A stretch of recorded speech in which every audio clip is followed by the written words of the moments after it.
Senhor presidente, senhores vereadores, senhora vereadora, presentes na galeria, aqueles que acompanham os trabalhos pelos veículos de comunicação, hoje é uma data muito importante, porque foi nessa data, em 1948, que foi aprovada a Declaração Universal dos Direitos Humanos. E quando a gente fala em direitos humanos, existe algo que foi criado no senso comum, de que direitos humanos, eles não têm ligação com a vida real e concreta da maioria da população de um país, de uma cidade, de um estado. Eu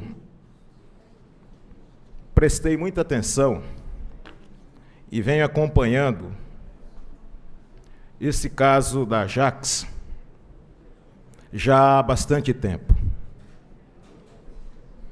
A situação dessa empresa, na qual eu trabalhei, senhor presidente, fui ferramenteiro nessa empresa, ela não é nova. Quando a gente fala em defesa das famílias que lá trabalham, que lá laboram, que de lá retiram o seu sustento, porque lá vendem força de trabalho, nós falamos em direitos fundamentais. Existem alguns direitos fundamentais de qualquer trabalhador nesse país.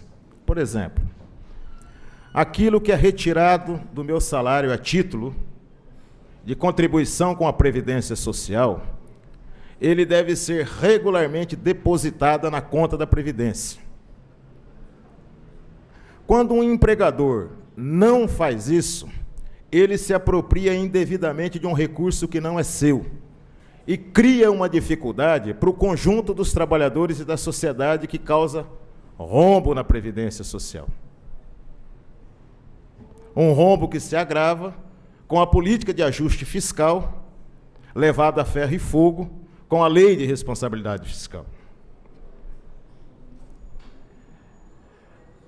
Muito se discutiu em relação a isso sobre a situação jurídica da companhia. E eu tive cuidado também de pesquisar sobre isso.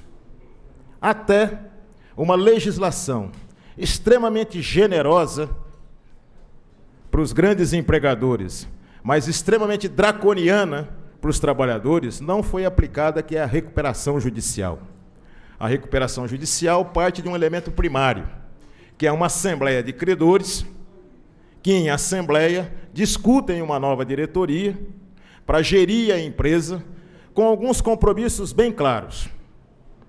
Nesses compromissos, vereador Rossi, os trabalhadores estão em último lugar. Porque a recuperação judicial nada mais é do que a troca de uma direção para sanear e pagar credores. Sequer os débitos trabalhistas dos trabalhadores entram nessa conta. Pior se for a falência, vereador Paulo, porque a falência também empurra para as calendas todos os recursos e direitos dos trabalhadores. E aqui na cidade de Bauru nós temos vários exemplos. Nós temos os motoristas e cobradores da empresa Circular Cidade de Bauru purgando até hoje porque não receberam os seus vencimentos, não receberam os seus direitos. Nós tivemos trabalhadores da Laredo, trabalhadores da Promog, e esse cenário tende a se aprofundar, porque nessa situação não é só a Ajax, a Suquest também está nessa situação. Há 3 meses funcionando com um gerador de energia, e sexta-feira, porque não tinha recursos para pagar uma carreta de óleo diesel, suspendeu a produção lá na Suquest. Nós temos que separar essa discussão, senhor presidente, para que a gente possa analisá-la com extrema lucidez. Primeiro, a CPFL é uma empresa privada de capital internacional que atua no mercado internacional de energia. Portanto, quem regula essas relações de compra e venda de energia, ou no mercado aberto ou no mercado cativo, é o mercado. O mercado, tão elogiado, tão saudado por todos, o mercado regula, ele está regulando. A CPFL não é mais uma empresa pública que tinha compromisso social, que tinha compromisso com o desenvolvimento social, com fomento. Ela é uma empresa privada e uma grande empresa de negócio. O que é que os trabalhadores fizeram hoje? Eu estive lá hoje. Os trabalhadores estão lá protegendo o não corte da energia. Porque esses trabalhadores sabem que eles só têm uma coisa a perder. Se eles perdem o posto de trabalho, porque no sistema a gente vende força de trabalho. Força de trabalho é uma mercadoria, por sinal a mais barata de toda a escala do sistema produtivo. Que qualquer economista aí sabe que a força de trabalho é o capital variável. Quanto menor o capital variável, maior a taxa de lucro. Os trabalhadores da Ajax estão corretíssimos, junto com a direção do sindicato, de travar essa luta para que não se corte a energia, que se cortar a energia para a produção, e a produção vai se manter na Ajax enquanto tiver matéria-prima, que também está escasseando, porque a matéria-prima hoje só consegue comprar com pagamento à vista. Os trabalhadores da Ajax, senhor presidente, também têm outra alternativa. Qual é essa alternativa? Existe no governo federal, é duro de conseguir, mas com luta a gente consegue. Condições políticas e jurídicas para que a empresa não feche os postos de trabalho. Mas existe uma condição sine qua non, uma condição imperativa, é que a empresa esteja sob o controle dos trabalhadores. Como ocorreu com a Flasco, em Sumaré, como ocorreu com a Cipla e com a Interfibra, em Joinville. Porque nós temos que dizer a verdade a esses trabalhadores, por pior que seja a verdade. Se fecharem esses postos de trabalho aqui na cidade de Bauru, não se reabrirão esses postos de trabalho. Então, o centro é desenvolver todas as ações necessárias, inclusive por fora da lógica formal, para garantir os postos de trabalho. E isso nós temos discutido com os trabalhadores. Os trabalhadores é que vão construir, no seu processo de luta e de enfrentamento, essa consciência. E é possível buscar recursos junto ao setor de economia solidária, comandado pelo Paul Singer. E eu estou falando isso, senhor presidente, porque nós temos acompanhado várias experiências nesse sentido.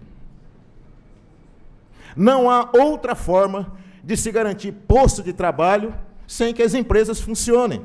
E dentro do sistema você tem que trabalhar para receber salário, receber pagamento, receber 13º, que não dá para ser parcelado em 12 vezes. Esse é o dilema. Ao fim e ao cabo, quem paga a conta nesse processo são os trabalhadores. Eu acredito que o compromisso dessa casa, o compromisso de todos os vereadores, o compromisso da cidade de Bauru, de vários atores sociais da cidade de Bauru, é ser solidário aos trabalhadores da Ajax. É ser solidário para manter os postos de trabalho da Ajax. Como é ser solidário para manter os postos de trabalho, por exemplo, se isso vier a ocorrer com a Suquest. Isso não implica necessariamente nenhum acordo, nenhuma conivência com gestão. E aqui nessa casa se fala em gestão pra caramba. Como se gestão fosse uma palavra mágica capaz de resolver todos os nossos problemas. A gestão se subordina à política. Com qual política que eu olho para uma cidade que nem Bauru, e a partir dessa decisão política, eu resolvo, por exemplo, adotar uma forma de gestão à saúde que garanta dignidade para a maioria da população. Porque se gestão fosse uma palavra mágica que resolvesse todos os problemas, com todas as consultorias nacionais e internacionais, com as novas formas de reengenharia no processo produtivo, nós não teríamos nenhuma empresa em situação de crise. todas elas estariam muito bem. Para concluir, senhor presidente, eu gostaria de parabenizar Vossa Excelência pela gestão de 2 anos à frente da Câmara Municipal, ressaltando que Vossa Excelência teve desafios a superar, mas transitou nessa casa garantindo respeito aos senhores vereadores, tratando a todos com urbanidade, procurando sempre o diálogo, mesmo nos momentos de diferença. E eu registro aqui que a cobrança que lhe fiz quando foi eleito presidente, eu sinto que ela foi paga. Muito obrigado.